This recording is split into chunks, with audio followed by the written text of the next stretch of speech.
आज हम लेकर आए हैं आप सभी के लिए एक शानदार और मजेदार कहानी, जादुई पुस्तक, एक अनूठी सीख।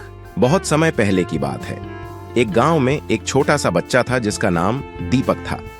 दीपक गांव के सभी बच्चों की तरह ही था, लेकिन उसे पुस्तक पढ़ने का प्रेम था। एक दिन दीपक ने गांव के पुस्तकालय में एक पुरानी पुस्तक ढूंढते हुए एक अजीब सी पुस्तक ढूंढी। जब वह उस पुस्तक को खोलता है तो उसमें एक चमत्कारी जादू छुपा हुआ था। पुस्तक ने उससे कहा, तुम्हें 3 प्राचीन शिक्षाएं सीखने के लिए मिलेंगी। पहली शिक्षा थी, ईमानदारी से रहो। दूसरी शिक्षा थी, समझदारी से निर्णय लो। तीसरी शिक्षा थी, अपनी सीमाओं को पहचानो और सीखो। दीपक ने जादू से पुस्तक को बंद किया और वह तीनों शर्तों का पालन करने लगा। उसके जीवन में शानदार बदलाव होने लगे। वह हमेशा ईमानदार रहता और समझदारी से अपने जीवन के निर्णय लेने लगा। एक दिन दीपक को एक सोने की पुस्तक मिली जिसमें लिखा था, जो इस पुस्तक की सीधी पृष्ठों को पलटेगा उसे एक शानदार और मजेदार दुनिया का अनुभव होगा।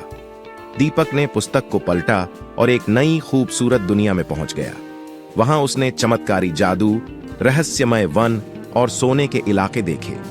एक दिन दीपक एक बुद्धिमान पेड़ से मिला जिसमें एक और सीख छुपी हुई थी।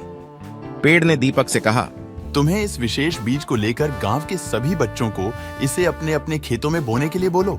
दीपक बीज लेकर गांव लौटा और सभी बच्चों को बताया कि यह एक विशेष बीज है जो उन्हें एक सशक्त और आत्मनिर्भर व्यक्ति बना सकता है।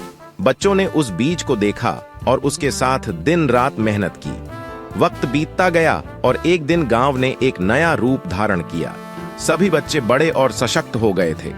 ये कहानी हमें सिखाती है कि ईमानदार रहना, समझदारी से निर्णय लेना और सीमाओं को पहचानना हमें अग्रणी बना सकता है। इसके साथ ही यह कहानी हमें याद दिलाती है कि हमें स्वयं को समर्थन और सहायता के लिए हमेशा तैयार रहना चाहिए, क्योंकि हम सभी मिलकर ही एक सशक्त और विकसित समाज बना सकते हैं। आप सभी सुनने वालों से एक सवाल है, क्या आप भी अपने जीवन में यही बदलाव लाने के लिए तैयार हैं? मेरे प्यारे दोस्तों, ऐसी ही शानदार और रोचक कहानियों के लिए हमारे YouTube चैनल को लाइक, फॉलो और सब्सक्राइब जरूर करें।